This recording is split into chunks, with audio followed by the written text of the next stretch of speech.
So let us have this discussion on internal affairs of Pakistan. This is our challenge for this week.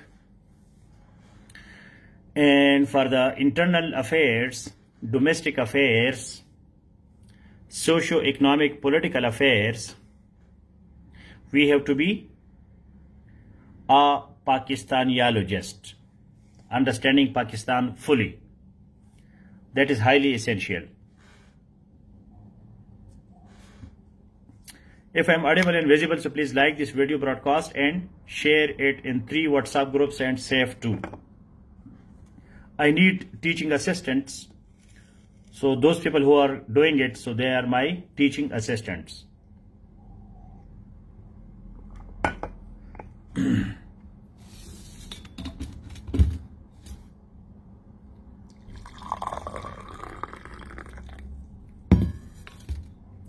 So today our topic is,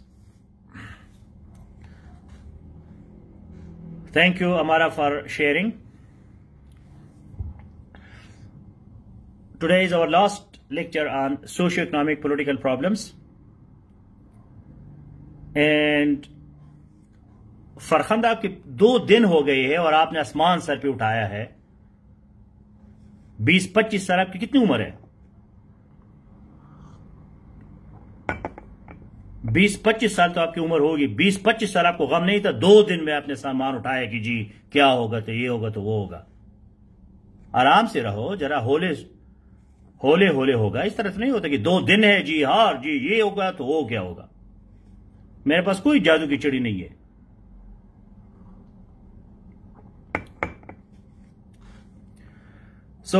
ये time लगेगा। Learning is a very difficult thing. फिर CSP बनना बहुत मुश्किल काम है, आसान काम नहीं है। हर किसी की बस की बात है ही नहीं। सेफ में आप कुछ लोगों को यह फायदा हो जाते हैं कि उनको पता चल जाता है कि मैं कितने पानी में हूं। बड़े बड़े ख्वाब देखते कि जी मैं सीएसपी बनूंगा, ये वो। जब वो एक पैराग्राफ नहीं लिख सकता, उसको पता चल गया मैं तो किसी खाते में हूं ही नहीं, ये मैं क्या ख्वाब देख रहा था।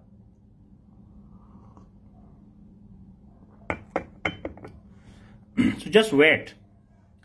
20-25 साल में आपने कुछ नहीं सीखा तो यहां आपको कम से कम 2-3 महीने लगाने पड़ेंगे. Then you will learn what is going on. So coming back to the topic is socio-economic and political problems of Pakistan. This is our this week challenge.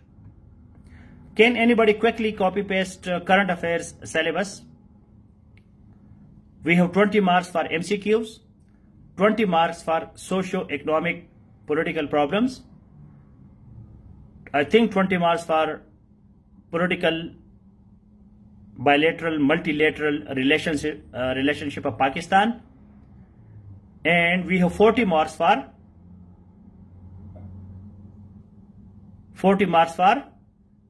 global issues.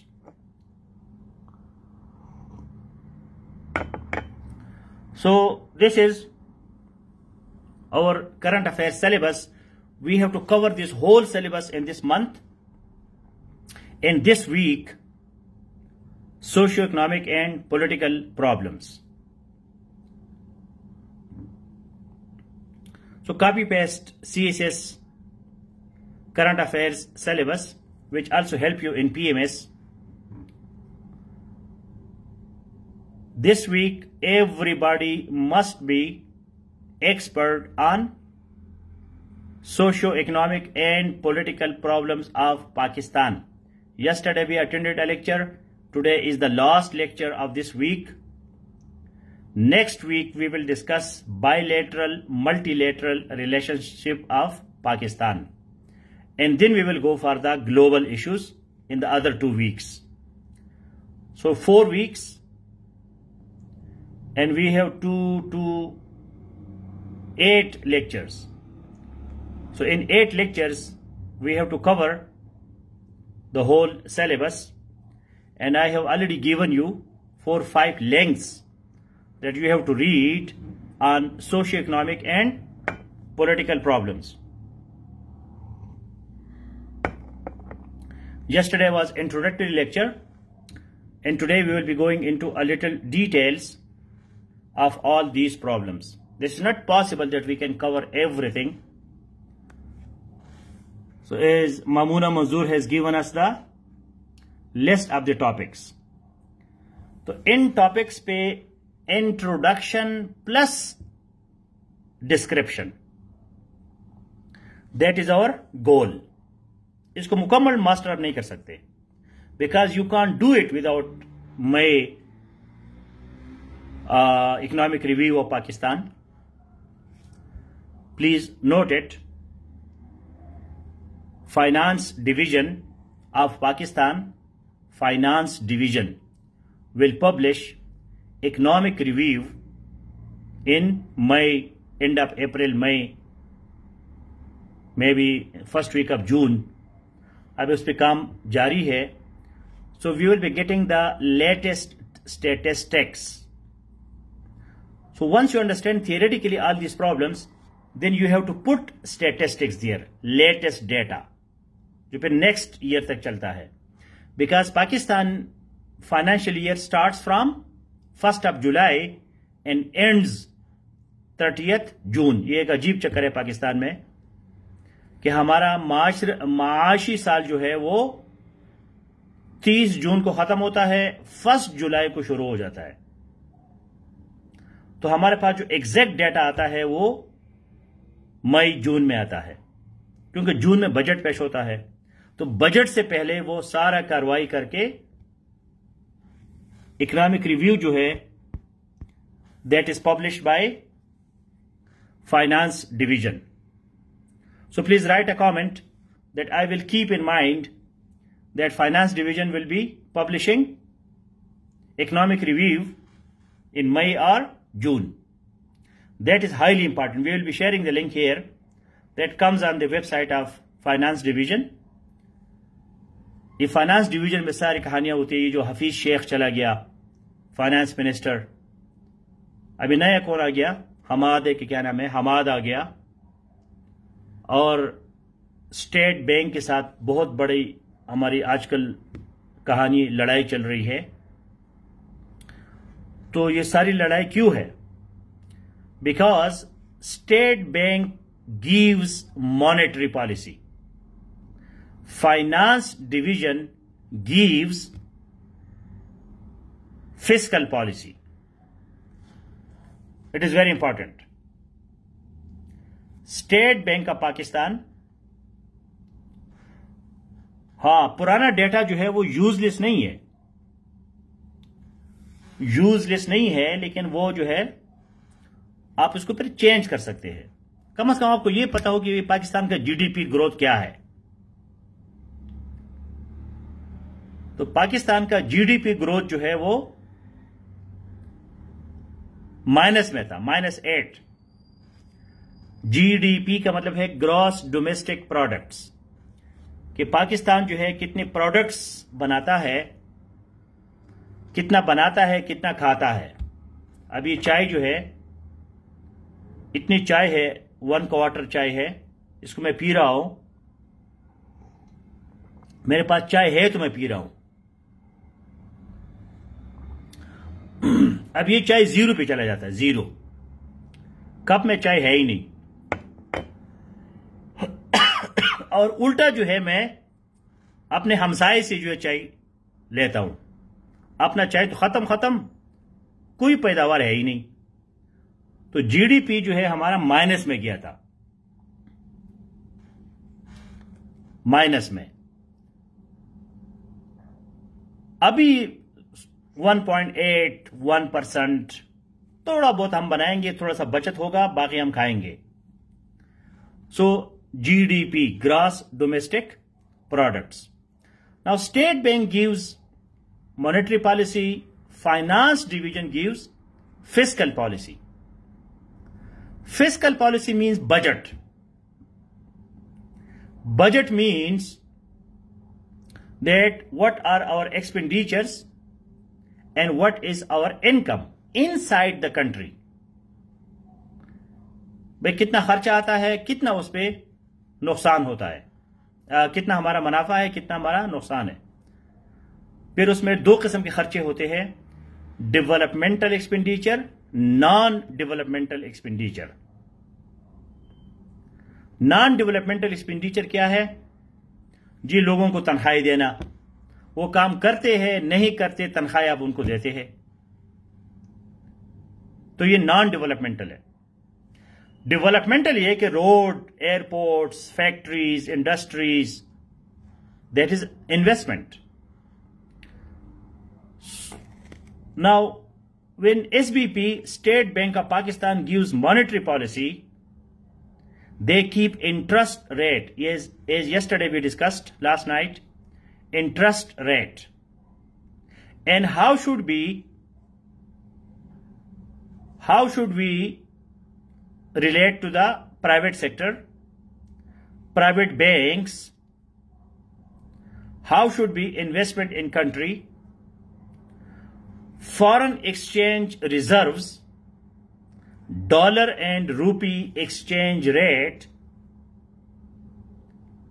all these things are done by State Bank. Finance division makes budget, money, where to spend the money, exchequer, that we call technically exchequer. Exchequer means treasury. Exchequer means treasury, खजाना। तो खजाने पे कौन बैठा होता है? Finance division. मुल्क में जितने भी पैसे आते हैं, बाहर से आते हैं, अंदर आते हैं, टैक्सेस होते हैं, उस पे कब्जा किसका होता है? फाइनेंस डिवीजन का। कौन सा पैसा कहां से आता है, कहां जाता है? Finance division controls it. While State Bank of Pakistan, like any central bank, controls currency, investment, foreign exchange reserves, and imports, exports, data, customs duties, taxes, how to control other banks, interest rate. So there is sometimes clash between government and State Bank. State Bank और government के दरमियान clash हो जाता है। बहुत सी countries में, दुनिया में जो डेमोक्रेटिक कंट्रीज है, यूनाइटेड स्टेट्स ऑफ अमेरिका है, तो यूएसए में किसी की मजाल ही नहीं है कि वो सेंट्रल बैंक को कहे कि तुम इस तरह करो, उस तरह करो। जो है वही है, because that is free market economy. Free market economy. In the free market economy, market forces are free to do whatever they want. Free market economy, there is no government control. For example, in Nawaz Sharif times, Ishaq Dar, the finance minister, would control State Bank. उस state bank में अपना बंदा बिठाता था, बस हमारी मर्जी से चलो। मार्केट फोर्सेस जो है, जिस तरह भी हो, तुमने डॉलर को जो है कंट्रोल करना है, तो वो मजबूर होता था, मुलाजिम होता था, हुकूमत के अंदर होता था। फ्री मार्केट इकोनॉमी में नेचुरल होते हैं। फ्री मार्केट इकोनॉमी क्या है? नेचुरल। नेचुरल का मतलब क्या है? Demand and supply. अब इस क्लास में लोग आते हैं, हम मिन्नत करके उनको लाते हैं, जी आ जाओ, बैठो, काम करो, पढ़ो, स्टडी करो, इसमें तुम्हारी कामयाबी है। तो एक जबरदस्ती वाला काम है। एक है फ्री, उसको पता है कि यार मेरे फायदे का काम है, मैं उसको खुद करूं। तो कैपिटलिज्म दुनिया में क्यों कामयाब है? भुट्टो ने इस मुल्क का जनाजा निकाला नेशनलाइजेशन करके। ये हमारी प्रॉब्लम्स है, socio economic and political problems. Ayub Khan gave a great start to the economy of this country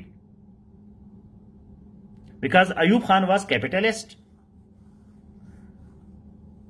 Bhutto, he was socialist, communist, People's Party, People's. So when they came together, when Bhutto was the foreign minister in the time of Ayub Khan, and Ayub Khan was capitalist, Bhutto was socialist, so he resigned from the cabinet of Ayub Khan as foreign minister, and then he made his own party, Pakistan People's Party, और उसने जानवर वाला नारा लगाया, जानवर, animals, रोटी कपड़ा मकान। रोटी कपड़ा मकान जो है ये जानवरों का नारा है। जानवरों का नारा क्या है? जो इब्राहिम मेज़लो का हायरार्की ऑफ नीड्स है, please write it, it is very important. Abraham Maslow hierarchy of needs, hierarchy of needs, कि भाई इंसान को किस चीज की जरूरत होती है। तो इसमें सबसे जो नीचे तबका है, जानवर की तरह, इंसान और जानवर जहां बराबर है, that is called physiological needs, और उसको पाकिस्तान में क्या कहते हैं? रोटी कपड़ा मकान। फर्क यह है कि इंसान रोटी खाता है और जानवर जो है वो घास खाता है, पानी तो दोनों पीते हैं। So Bhutto gave the slogan of roti kapda makaan communism, कि भाई इंसान का रोटी कपड़ा मकान पूरा हो जाए, बस ये बहुत है। तो उसने मुल्क को बहुत बैकवर्ड कर दिया, बैकवर्ड। इंसान जो है रोटी की टुक्कर के पीछे लग गया। जब आपका रोटी ही आपकी जिंदगी का मकसद बन जाता है, तो फिर आप में और जानवर में क्या फर्क है? और उधर से जो है वो कैपिटलिस्ट कंट्रीज ने science, technology, inventions, prosperity, development, latest technology,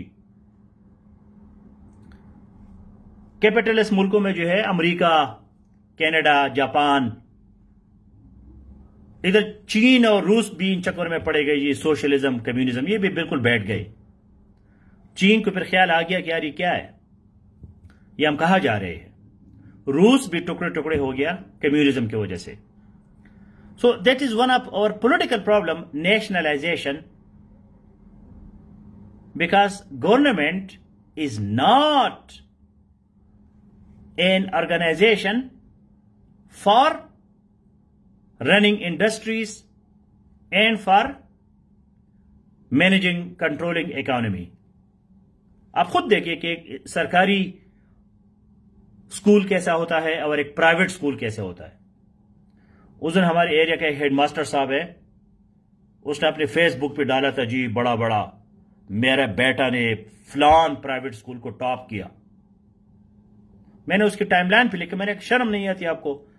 आप सरकारी स्कूल के हेडमास्टर हो और अपने बेटे को प्राइवेट स्कूल में डाल के फखर से कहते हो कि जी मेरे बच्चे ने स्कूल को टॉप किया। उसको सरकारी स्कूल क्यों नहीं ले जाते? तो सरकार का काम जो है वो बिजनेस करना नहीं है। So this is called market forces. अब जब ये गवर्नमेंट आ गई तो इनके इंटेंशंस बड़े क्लियर थे। ये जो मैं बातें कर रहा हूं, लोगों ने उनके बातों में, उनके दिमाग में चीजें डाली थी कि यार हुकूमत का काम जो है वो बिजनेस करना नहीं है, तो स्टेट बैंक को आजादी दे दो। जब स्टेट बैंक को आजादी मिल गई तो डॉलर और रुपया जो है वो अपने नेचुरल मार्केट फोर्सेस के हिसाब से 100 से बढ़ के 165 पे चला गया, क्योंकि वो नेचुरल है। Today I have given you a very, very important article in Safe magazine, and that article is on geoeconomic, please write it, geopolitics, geostrategic, geopolitical, geostrategic and geoeconomic. This is another big problem of Pakistan. Government should provide only defense, currency, foreign affairs, and should regulate up to some extent, but government is not a business organization. Government जो है उसका business के साथ कोई काम ही नहीं है। सरकारी बंदा काम करता ही नहीं है तो कैसे प्रॉफिट देगा?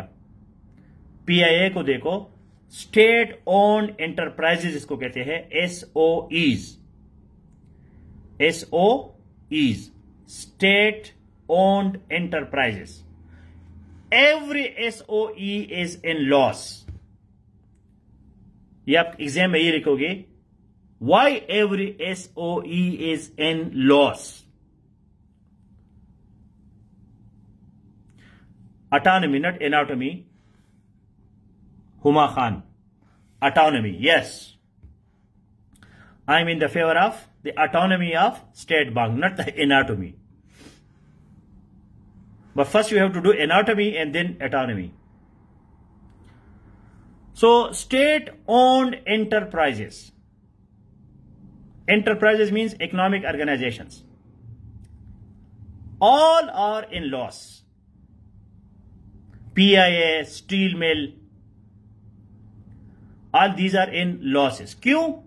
हुकूमत बिजनेस करा रही है।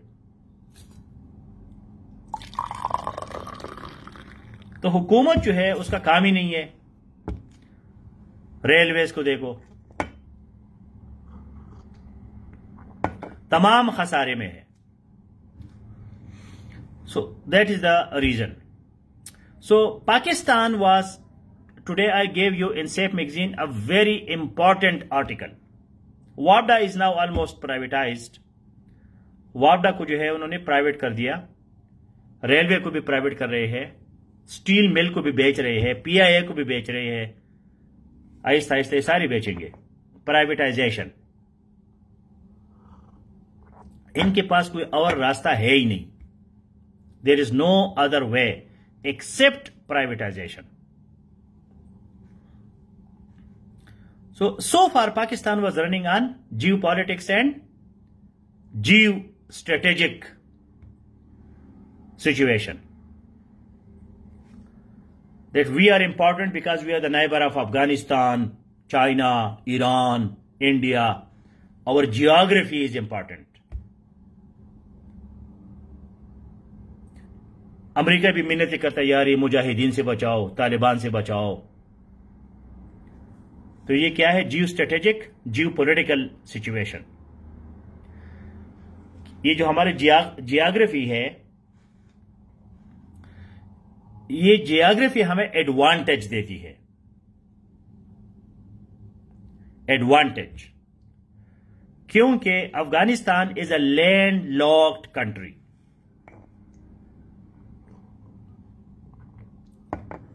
Afghanistan is a landlocked country. So we cannot, America cannot come to Afghanistan without Pakistan. NATO supply line, our good relations with Taliban, our good relations with Taliban. Then China is our neighbor. China is communist. Pakistan helped the visit of Nixon, President Nixon to China, the establishment of relationship between China and Pakistan, China and USA was because of Pakistan.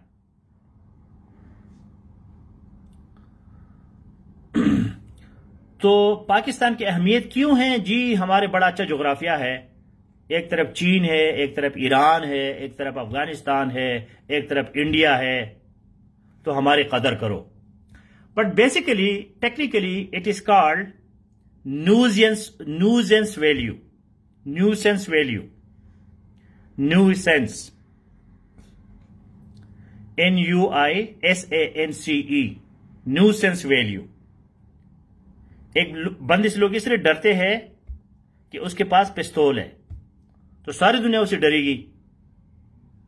Nuisance value, that is not because of love, that is because of fear.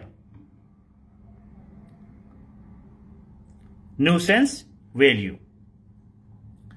Value होती है, डाकू की भी value है, लेकिन डाकू की जो वैल्यू है दैट इज न्यूसेंस वैल्यू।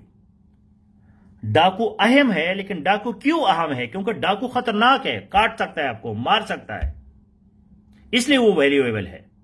इसलिए हमें तवज्जो देती है उस पर, इस वजह से हम उसको बड़ा पसंद करते हैं।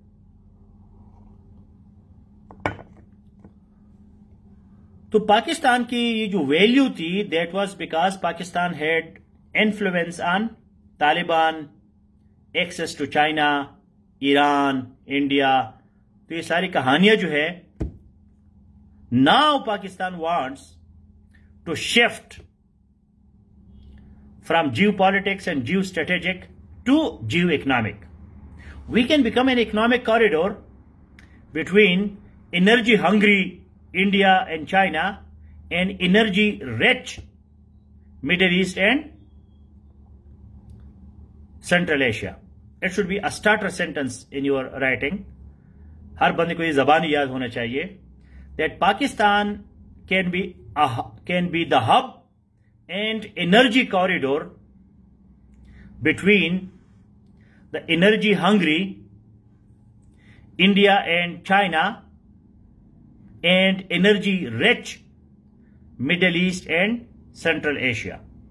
ये आपका टिपिकल सेंटेंस होना चाहिए आपके दिमाग में, इसको आप हर जगह आपको लिखना चाहिए। एक तरफ एनर्जी हंग्री कंट्रीज है, China, India. China number 1, India number 2, most populous country in the world, and both are now economically developing, a lot of manufacturing, a lot of industrialization। India में भी और चाइना में भी बहुत ज्यादा industrialization and manufacturing is going on.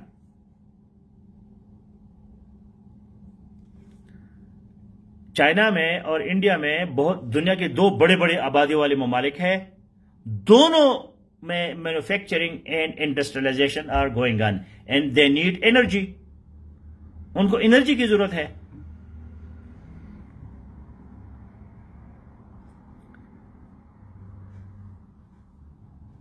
अब ये energy कहां है? एनर्जी ये हंगरी है, एनर्जी हंगरी। और एनर्जी रिच कौन है? Middle east and central Asia. तो मिडिल ईस्ट और सेंट्रल एशिया के दरमियान कौन सा मुल्क है? पाकिस्तान। तो ये कॉरिडोर हो सकता है कि भाई मिडिल ईस्ट से और सेंट्रल एशिया से एनर्जी लेके इंडिया को दे दे और चाइना को दे दे। So that's why one of our problem is that we have to shift towards geo economics, ताकि हमारा जो ज्योग्राफिया है ये इकोनॉमिकली इंपॉर्टेंट हो, पॉलिटिकली और स्ट्रेटेजिकली नहीं। क्योंकि the new religion of the world is economy. दुनिया का जो नया मजहब है वो इकोनॉमी है। Now economy determines everything. आज ये माल कितना है, तुम्हारी जेब में पैसा कितना है, पैसा बोलता है। Money makes the mare go.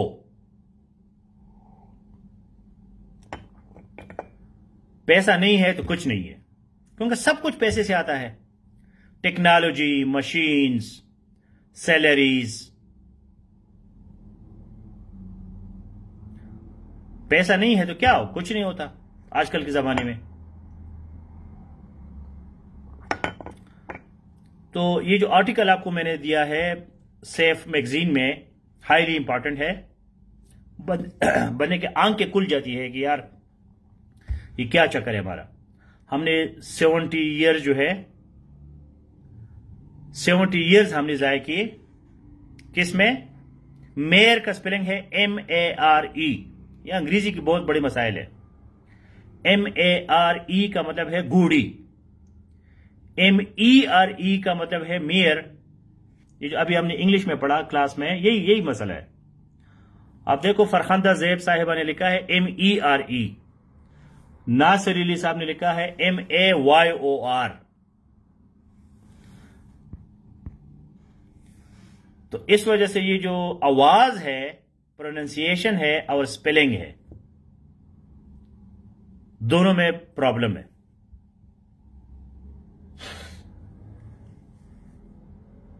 MARE mayor का मतलब है गोड़ी। MERE मेयर का मतलब है ओनली, सिर्फ मेयर। MAYOR का मेयर का मतलब है the administrator of A city, city का नाजिम जिसको कहते हैं mayor.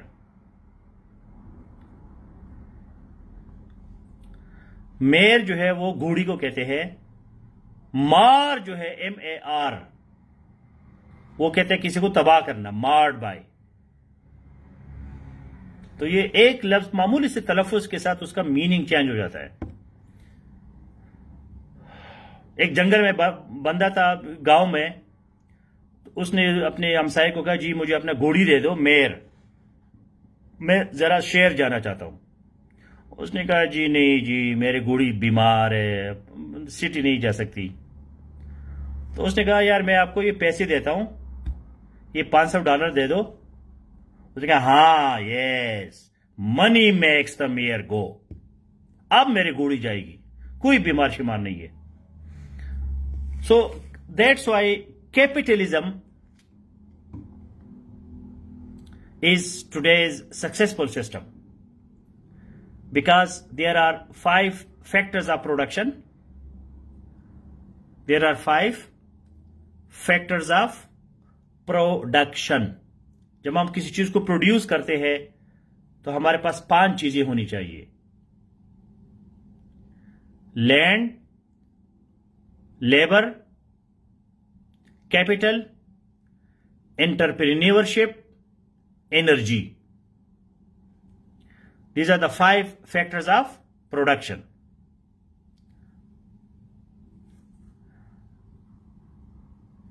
So energy, technology, land, आजकल तो लैंड की भी जरूरत नहीं है, नेचुरल रिसोर्सेस की भी जरूरत नहीं है, लोग हवा में भी काम बनाते हैं, स्पेस में। लेबर भी खत्म होता जा रहा है, मजदूर को आपको कौन पहुंच है, because labour was a human tool. आप देखें ना, अगर आपके घर में कोई नौकर है, मजदूर है, वो गरीब काम करता है, तो आप उस मजदूर को एक टूल के तौर पर यूज करते हैं, आले के तौर पर, आला, tool.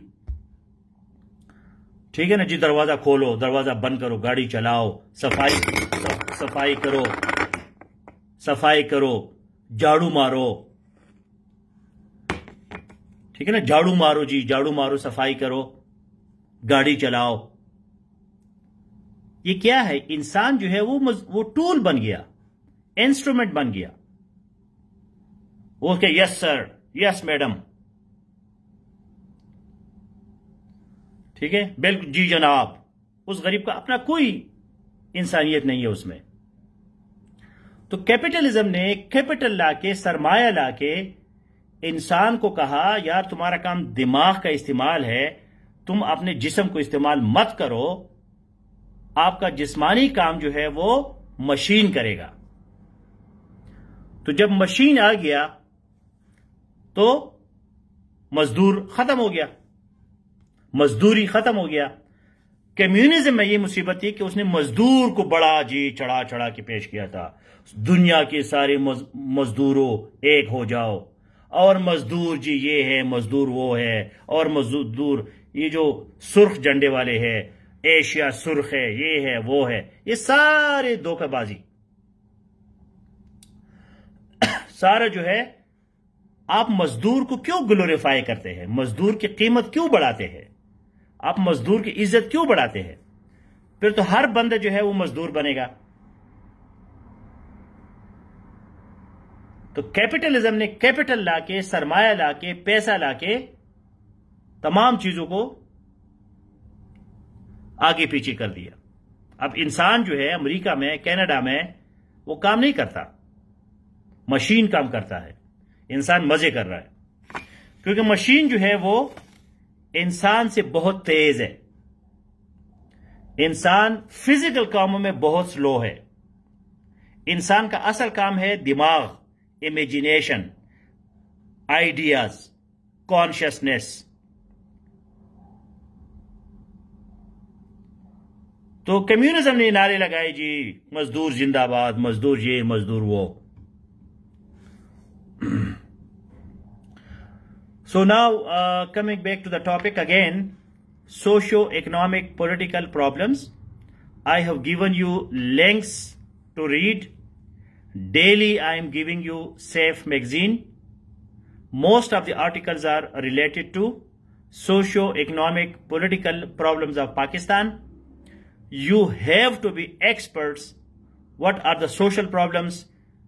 Education, population, literacy, poverty, ये social problems है. Economic भी है, socio-economic. Inflation, interest rate, imports, exports, current account deficit. और इसी तरह फिर हमारे political problems, democracy, civil military relationship, constitution, parliament, judiciary, ministry, ये तमाम चीजें जो है ये पॉलिटिकल है. तो इसी ग्रुप में मैंने आपको ऊपर डाला हुआ है रीडिंग मटेरियल, उसको भी पढ़े. इसी ग्रुप में हर पॉलिटिकल, सोशल, इकोनॉमिक प्रॉब्लम पे रीडिंग मटेरियल अलग-अलग भी दिए है, लेक्चर भी मौजूद है. तो इस वीक में मैं मजीद आपको करंट अफेयर्स पे लेक्चर नहीं दूंगा. आपने इस ग्रुप को एक्सप्लोर करना है. जहां आपको प्रॉब्लम है तो आप इस ग्रुप में मुझे टैग करके क्वेश्चन करें. अभी अगर आपके माइंड में कोई क्वेश्चंस है तो please go ahead. Mujibur Rahman says that, sir, capitalism is not that much developed that it can avoid labor. It is being developed. It is not that much developed. But the menial, that is called menial, low status jobs are now going to be finished. Okay, अभी छोटे मोटे काम जो है वो, अब वो जो टॉयलेट साफ करते हैं इंसानों से, है इंसान, उसको फिर हम क्या कहते हैं, चूड़ी. जी, चूड़ी को बुलाओ कि वो मेरा लेटरिन साफ करे. तुम्हारे अपने हाथ नहीं है कि चूड़ी से साफ करते हो? चूड़ी क्या इंसान नहीं है? तो अब जो है मशीन आपका टॉयलेट साफ करता है, केमिकल्स साफ करते हैं.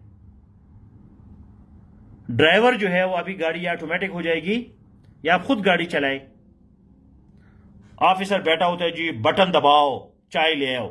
यार खुद एक मशीन रखो, चाय पियो. इंसान को तुम एक टूल के तौर पर कैसे इस्तेमाल कर सकते हो? वो भी इंसान है, आप भी इंसान है. डेमोक्रेसी में बेहतरीन काम क्या है जिसको अल्लामा इकबाल भी नहीं समझ सका?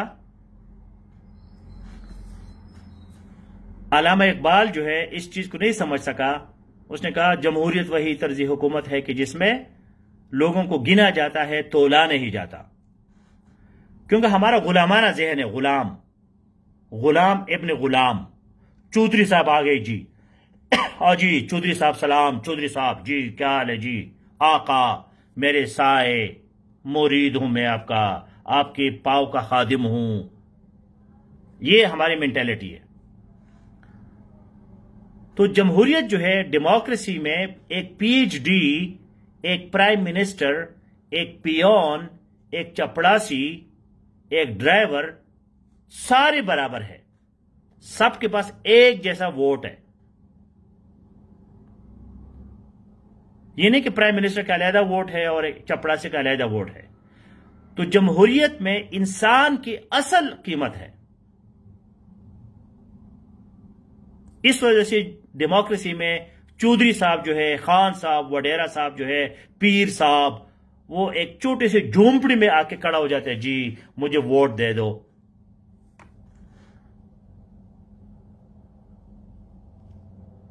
तो टाइम लगेगा कि इंसान जो है वो मशीन मुकम्मल तौर पर आएगा हर काम के लिए. इंसान की अपनी है, कॉन्शियसनेस है, लव है, मजा है. ये भी नहीं कि इंसान बिल्कुल रोबोट बन जाए. रोबोट का मतलब ये नहीं है, लेकिन इंसान के काम फिजिकल काम नहीं है. हम एक प्रोस्टिट्यूट को, एक तवाइफ को क्यों गलत समझते हैं? क्योंकि वो अपना जिस्म इस्तेमाल करती है. अब जिस्म का जो वो हिस्सा है तो वो भी जिस्म का हिस्सा है, और ये हाथ भी जिस्म का हिस्सा है. तो जो लोग हाथ पांव इस्तेमाल कर रहे हैं और पैसा कमा रहे हैं, ये गलत बात है। हम फिर तवाइफ को क्यों गलत समझते हैं कि तुम क्यों अपना जिस्म इस्तेमाल करके पैसे कमा रही हो? कुछ कंट्रीज में वो लीगल है।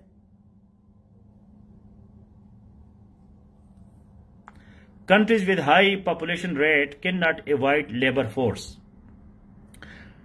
It is not the matter of high population or low population. This is the question of human dignity. Human dignity. Every human being on this planet, he or she is equal to another human being. That's why in the Constitution of United States of America, they have three important parameters. Three important principles. वो तीन principles क्या है?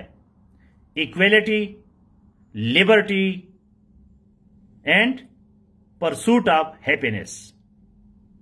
हर इंसान equal है, free है और हर इंसान को खुश रहने का हक हासिल है। आईनी हक है, कॉन्स्टिट्यूशनल राइट है।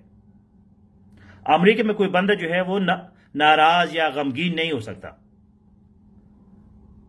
वो गवर्नमेंट से पूछ सकते हैं कि जी मैं नाराज हूं या मुझे गम है, मैं हैप्पी नहीं हूं, मेरा कुछ करो। हर इंसान का फ्री रहना, इक्वल रहना और खुश रहना, equality, liberty, pursuit of happiness. These are the constitutional rights of every American. So when you have more population, you have more human capital, you have more human resources, you have more human brains. असल चीज brain है। Brain को इस्तेमाल करो, जिस्म को इस्तेमाल मत करो। बेसिक पॉइंट मेरा ये है।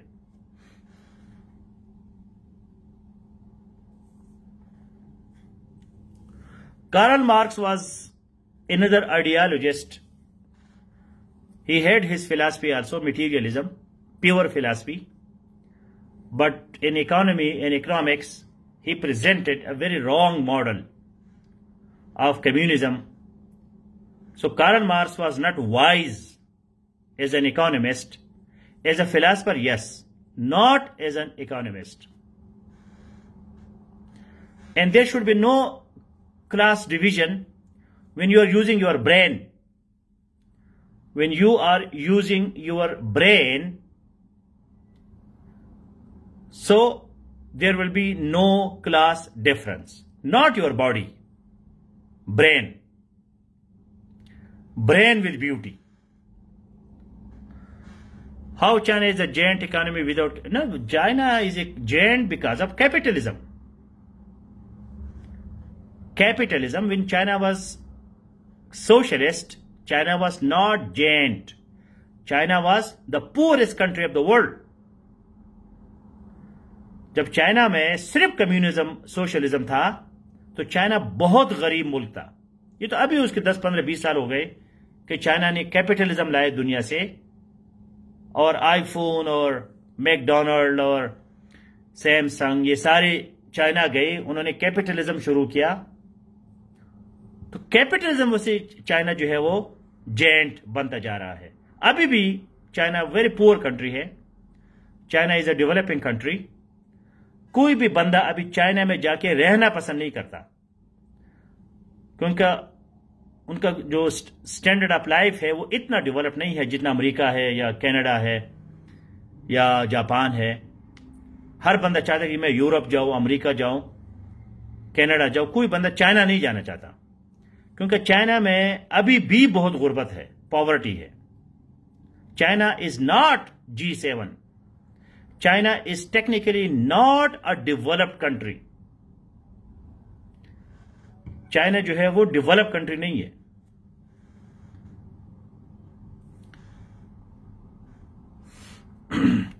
How money is printed.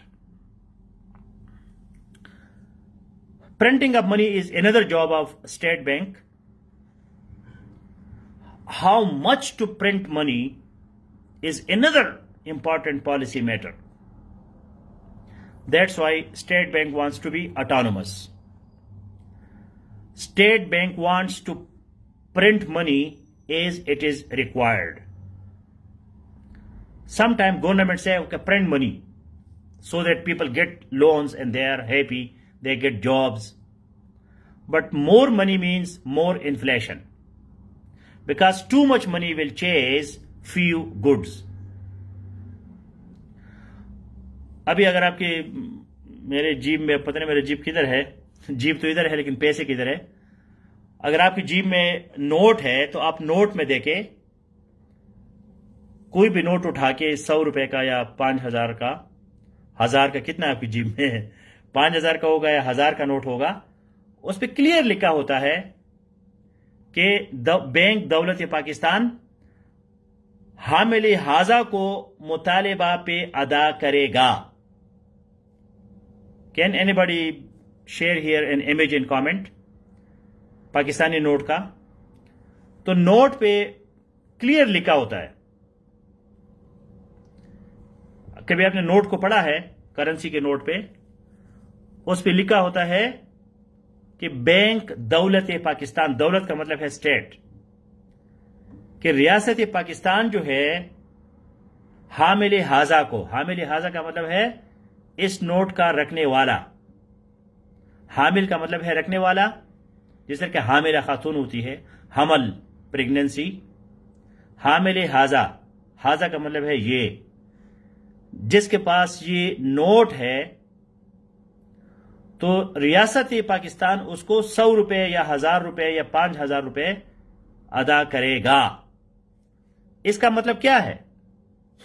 इसका मतलब यह है कि ये जो नोट है, it is just a piece of paper, just a piece of paper. ये सिर्फ कागज का टुकड़ा है। When it becomes important, it becomes important when you go and you purchase something, when you use this piece of paper or when you invest it. अगर आपके पास 1000 का note है तो ये सिर्फ कागज है, इस पे तो एक सिगरेट भी आप नहीं जला सकते, माचिस लगा के। इसका क्या वैल्यू है? इसका कोई वैल्यू नहीं है। इसकी वैल्यू जो है वो स्टेट बैंक ने डिटरमिन की है कि भाई मेरे पास आपके 1000 रुपए के बराबर की चीज पड़ी है, आपने 1000 रुपए के टमाटर खरीदने हैं, तो स्टेट बैंक आपको ये इजाजत देती है कि आप जाके 1000 रुपए के टमाटर खरीदे। वो जो टमाटर बेचने वाला है वो आपको इनकार नहीं कर सकता कि जी मैं कागज के टुकड़े पे आपको क्यों दे दूं, मेरे पास इतने बड़े बड़े टमाटर है, इतने बड़े बड़े मेरे पास जो है गोभी की फूल है, इतने बड़े बड़े मेरे पास जो है वो सेब है, तो मैं आपको गोभी और सेब और टमाटर जो है एक कागज के टुकड़े के लिए क्यों दूं? मैं पागल हूं?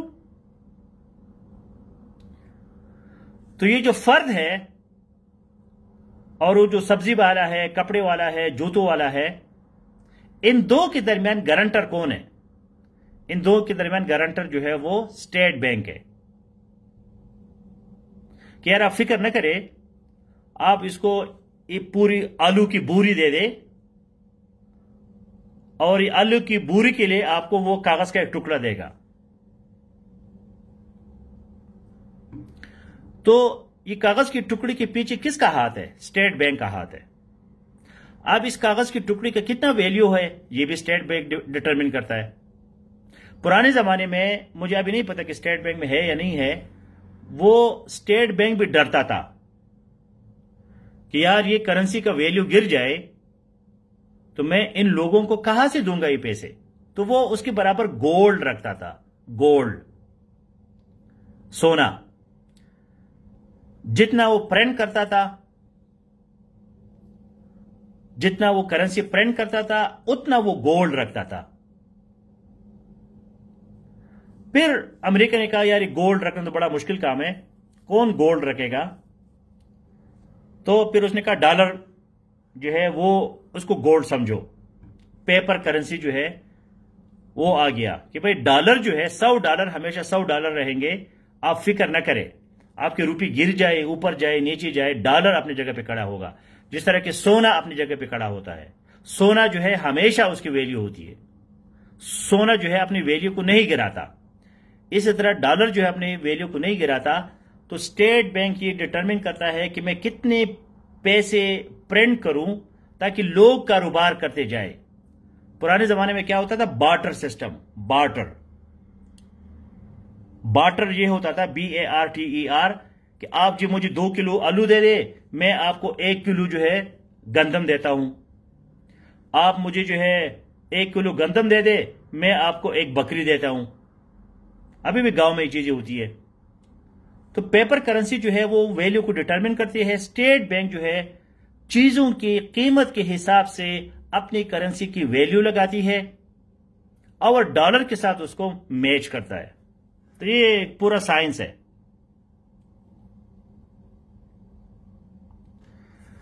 Is it fine to comment on the negative side of the bureaucracy in the political issues of Pakistan? No. Suggestions. Introduce, explain, recommend, conclude. आपने अगर कोई प्रॉब्लम उठाना भी है डेमोक्रेसी का, मिलिट्री का, ब्यूरोक्रेसी का, स्टेट के पीछे तो बिल्कुल नहीं जा सकते, तो उसको फिर रिकमेंडेशन भी साथ दे दो। Bureaucracy should be efficient, effective, honest, competent. खामखा के पंगी लेने की जरूरत नहीं है। इनकलाबी मत बने। ब्यूरोक्रेसी का मतलब है नौकरशाही। आप लोग नौकर बनने जा रहे हैं। इनकलाबी अगर आपने बनना है तो किसी सियासी पार्टी में जाए।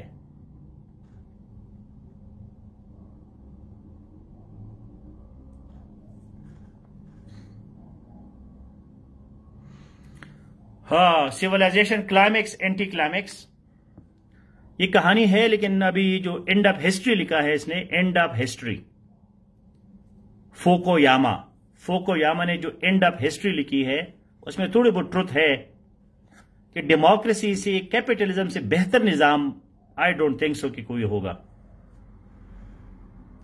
तो अमेरिका जो है ये सिर्फ जो इमिग्रेंट्स हैं, जो हमारे जैसे लोग वहां जा रहे हैं, गड़बड़ कर रहे हैं, ये लोग अगर न जाए तो अमेरिका के गिरने के बहुत कम चांसेस है। यस, सारे लोग मैनिपुलेट करते हैं। मुल्ला भी करता है, सियासतदान भी करता है, दुकानदार भी करता है, मार्केटिंग वाले भी करते हैं। वो डालडा दो नंबर का डालडा होता है, इसमें खूबसूरत लड़की को बिठा के वो अपने डब्बे बेचते हैं। तो इंसान तो बड़ी सादी चीज है, वो तो हर कोई उसको मैनिपुलेट करता है। सिर्फ साइंस और फिलॉसफी आपको लिबर्टी देती है। साइंस और फिलॉसफी जो है वो फर्द को आजाद कर देती है। जो लोग आपको साइंटिफिक और फिलोसॉफिकल मिलेंगे वो कभी नहीं चाहेंगे कि आप उसके गुलाम बन जाए। जितने मजहबी लोग होंगे, सियासी लोग होंगे और ये मार्केटिंग टाइप लोग होंगे, तो वो आपको कंट्रोल करेंगे। वाहिद साइंस है और फिलॉसफी है कि ये आपको आजादी देती है। जी, तुम इंडिविजुअल अपने आप को पहचानो। स्पिरिचुअलिटी भी उसमें आती है थोड़ी बहुत।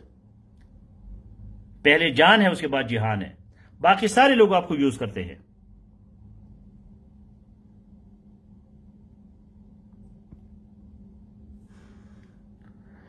How and why the money started, तो ये मैंने आपको बता दिया। आमीना गफार कि भाई आपको आलू चाहिए, तो आप इतने बड़ा आलू ले जा रहे थे, उधर से बंदा बकरी ला रहा है, तो कोई गाय ला रहा है, तो कोई दूध ला रहा है। तो लोग कहेंगे यार ये बड़ा मुश्किल काम है, तो उन्होंने कागज को कन्वर्ट किया इस चीज को। It leads to inflation. Yes, Mujibur Rahman. So thank you guys. Why state bank prints currency at the behest of government. यही तो कहानी है कि गवर्नमेंट जो है वो कहते हैं कि भाई पैसा ज्यादा ले आओ ताकि लोगों को कर्जे मिले, ताकि लोग खुश हो जाए। बैंक से लोगों को, जब बैंक में पैसा नहीं होगा तो लोगों को कर्जे कहां से मिलेंगे? लेकिन वो काउंटर प्रोडक्टिव हो जाता है। शॉर्टकट है ज्यादा प्रिंट करना, शॉर्टकट है। So all the best, see you tomorrow.